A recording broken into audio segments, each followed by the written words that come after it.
In today's video, I want to explain to you why I believe that the government is underreporting inflation. So long story short, the government underreports inflation to cheat Americans. It's all about the money. So the purpose of this video is to spread awareness. This is my opinion and the way I see it. Let me know what you think. Okay, so here's the situation. The government now reports that inflation is rising at a rate of 2.6%. But are prices really going up by 2.6% a year? Or is it truly more? But why would the government be dishonest and not report to the American people the true rate of inflation? What would motivate the government to report inaccurate figures? So I could think of at least two reasons why. Number one, the politicians lie for political gain. And number two, the politicians and government officials lie so that the government saves money. So let's start with political gain. And this one's going to be short because it's straightforward. When you're a politician or government official, reporting bad economic news is not a good look. It's not popular and it doesn't win the votes. People prefer good news. Positive economic news sounds better in campaign speeches and debates, and it gets the votes. Now, let's talk about the financial motivation for the government to underreport the true rate of inflation. So let's think this through logically. The CPI inflation reports, which the government puts together, affects the income of 80 million Americans. So we're talking about Social Security recipients, food stamp recipients, SNAP benefits, military and civil service retirees, rental assistance, even school lunch programs. Now imagine if inflation was truly 10%, okay?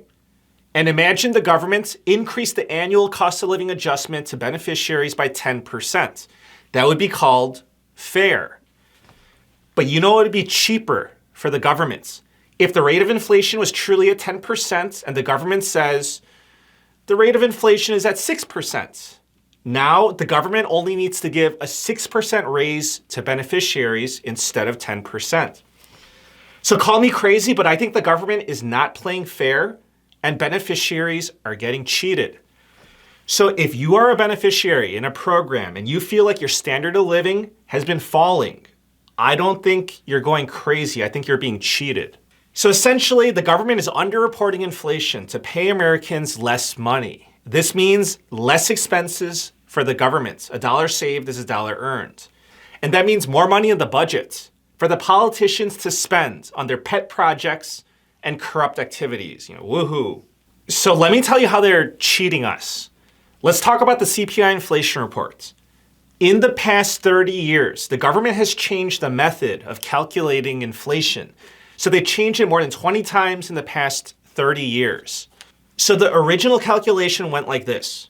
They would select a variety of everyday goods, and they would see how the price changed over the course of a year. So for example, let's say a pound of sugar cost $1 last year. Today it cost $1.10. So sugar went up by 10%, and they would calculate inflation like that. So that is very simple, and that makes sense, right? Now the calculation has undergone improvements to become more accurate. So the new method considers quality and substitutes. So for example, if sugar goes from $1 to $1.10, that's a 10% inflation rate. But let's just say that the price of Splenda, a substitute, only went up by 3%. Then they can elect to go with 3%. So now, this is very important. The CPI no longer measures the change in price. It measures the change in cost of living. So let that sink in.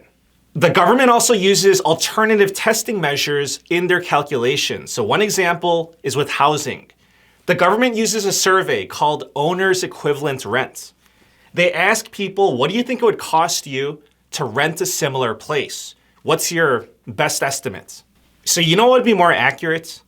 To use actual price changes of rent and home prices. The data is easily available, but they prefer not to use it.